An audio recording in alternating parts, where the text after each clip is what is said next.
ნომერი პირველი Grand Grimoire, იგივე წითელი დრაკონის წიგნი. ზუსტი შექმნის თარიღი არ არის ცნობილი, მაგრამ მიახლოებით შეიქმნა 1521 წელს საფრანგეთში.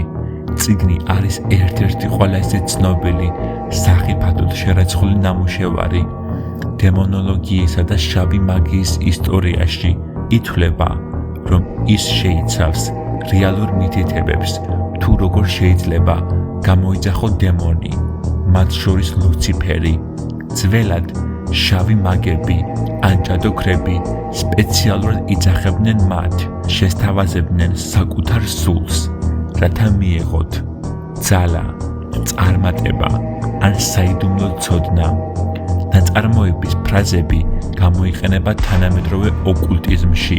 შავი მაგიის პრაქტიკოსების ნაწილი კვლავ ასრულებს რიტუალებს წიგნიდან. სხვა ოკულტისტები წიგნის განხილვასაც კი არ მიიჩნევენ უსაფრთხოდ.